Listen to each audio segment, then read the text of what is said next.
లీడర్లు ఏం చెప్తే అది నెటోళ్ళు పబ్లిక్ ఉత్త మాట మీదనే నడిచేది రాజకీయం. కానీ ఇప్పుడు జమానా మారింది. మంత్రాలకు చింతకాయలు రాలవన్నట్టు మాటలకు ఓట్లు రాల్తలేవు. అందులో కొత్తగా జెన్జీ యుగం చాలైంది. యూత్ పొల్లగాండ్లకు మెప్పించుడు, వాళ్ళను మలుపుకునుడు పార్టీలకు పెద్ద ముష్కిలైతుంది. అందుకే ఇగో పార్టీలన్నీ మెల్లగా కొత్త కొత్త ప్లానింగ్లు వేస్తున్నాయి. జెన్జీ ఓట్ల కోసం గట్టిగానే తిప్పలు పడుతున్నాయి. నలుగురికి నచ్చింది, నలుగురు మెచ్చింది, మాకు అసలే నచ్చదంటుర్రు నిన్నీయాల యూత్ పొల్లగాండ్లు. అందులో జెన్జీ పోరలు ఎప్పుడేం పంచాది మోపు చేసేది తెలుస్తలేదు.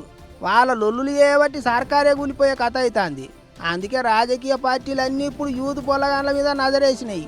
ముసలోళ్ళు, ఆడోళ్ళు, కొలువులు లేనోళ్ళు వాళ్ళు వీళ్ళంతా ఒకెత్తైతే ఒక్క జెన్జీ పోరలు ఒకెత్తయినరు పార్టీలకు.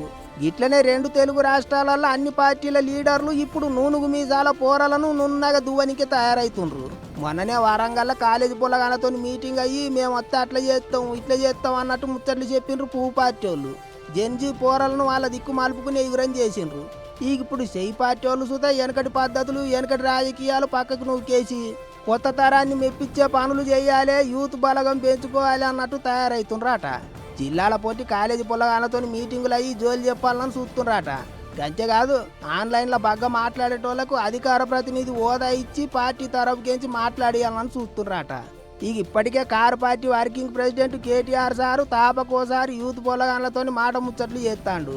వాళ్ళను రాజకీయాలకు రావాలి అన్నట్టు పిలుస్తాడు. దోస్తు లెక్కనే ముచ్చట్లు చెప్తాడు. అటు ఏపీలో చదువుల మంత్రి లోకేష్ సార్ అయితే ఇక చెప్పొద్దు. సారు ఓ రోజు మీటింగులు అన్ని పక్కకు పెట్టి కాలేజీ పొలాలతోని జిగిరి దోస్తు లెక్కనే మాట ముచ్చట్లు చేస్తున్నాడు. గిట్లా కొత్త తరాన్ని ఆలస్యం చేయకుండా మందల కలుపుకోవాలి అన్నట్టు మస్తు గట్టిగానే తిప్పలు పడుతున్నాయి పార్టీలన్నీ. మరిగా యూత్ పొల్లగాన్లు ఎవరి దిక్కు మాలుతారో ఎవరితో సెరీకైతారో చూసుకుంటూ పోవాలి.